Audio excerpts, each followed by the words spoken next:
بسم اللہ الرحمن الرحیم۔ آج میری نظروں سے ایک ایسی ویڈیو گزری جس کو میں نے دیکھا اور پھر میں نے یہ ضروری سمجھا کہ ان نعت خانوں سے جان چھڑائی جائے، جن کو نعت پڑھنی ہی نہیں آتی، جن کو پتہ ہی نہیں ہے کہ سٹیج پر آ کر علماء کا ادب کیا ہے اور نعت کیسے پڑھنی ہے۔ یہ مجرا چل رہا ہے اور اس کو پتہ ہی نہیں ہے کہ نعت ہوتی کیا ہے۔ بہت سارے ہمارے ایسے نعت خواں ہیں، جب نعت پڑھتے ہیں تو یا تو گانے کی طرز میں ہوتی ہے تو یا اس کے اندر ایسے کلامات ہوتے ہیں، ایسا کلام ہوتا ہے جس کو سن کر دکھ ہوتا ہے اور یہ کہنا پڑتا ہے کہ یہ گستاخی بہت بڑی ہے جو یہ نعت خان نعت خانی میں کرتے ہیں۔ بہرحال اللہ رب العزت نے قرآن مجید فرقان حمید میں ارشاد فرمایا، یا ایھا الذین آمنوا لا تقولوا راعنا وقولوا انظرنا واسمعوا وللکافرین عذاب علیم۔ اللہ رب العزت فرماتا ہے، اے ایمان والو راعنا نہ کہو اور یوں عرض کرو حضور ہم پر نظر رکھیں اور پہلے سے بغور سنو، اور کافروں کے لیے دردناک عذاب ہے۔ یعنی کہ ایک کلمہ بولنے سے بھی بندے کے لیے دردناک عذاب ہو سکتا ہے۔ اور یہ کرتے کیا تھے؟ یہودی یہ کلام کو بدلتے تھے۔ حضرت سعد بن معاذ رضی اللہ تعالیٰ عنہ یہ فرماتے ہیں کہ مجھے یہودیوں کی زبان کا علم تھا اور ان کی سازشوں کا بھی علم تھا، تو جب یہودیوں نے راعینا کہنا شروع کیا، یعنی کہ اس کا معنی کوئی اور تھا، تو میں نے ان کو روکا اور کہا کہ اگر میرے مصطفیٰ کی شان میں گستاخی تم نے کی تو میں تمہارا سر قلم کر دوں گا۔ انہوں نے کہا تم ہم پہ غصہ نکال رہے ہو، صحابہ بھی تو راعینا کہتے ہیں، سرکار کے پاس بیٹھنے والے بھی تو راعینا کہتے ہیں۔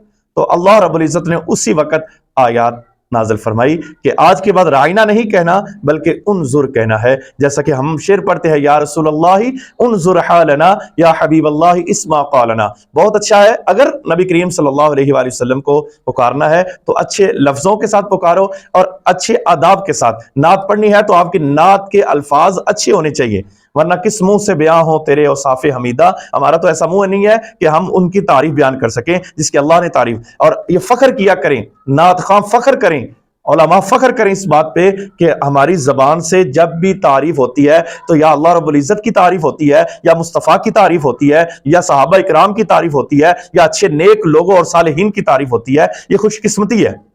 تو یہ چیز ذہن میں رکھ لیں۔ تو پھر اللہ رب العزت نے راعینا کا لفظ بھی کٹوا دیا اور کہا کہ آج کے بعد تم نے یہ نہیں کہنا۔ لہٰذا تعظیم اور توقیر یہ ضروری ہے اللہ رب العزت کی اور نبی کریم صلی اللہ علیہ وآلہ وسلم کی، یہ ہم پر فرض ہے۔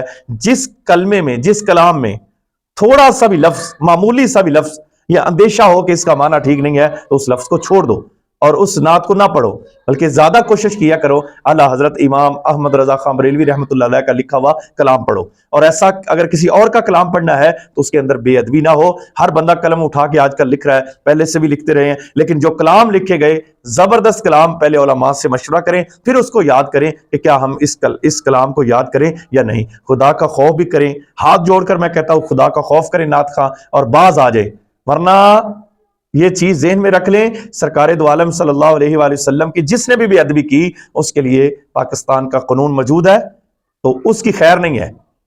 ہم اس کو کٹہرے میں لائیں گے، جو بھی جس مسلک کے ساتھ بھی اس کا تعلق ہے، باز آ جائیں۔ اللہ رب العزت میرا اور آپ کا خاتمہ ایمان پہ فرمائے۔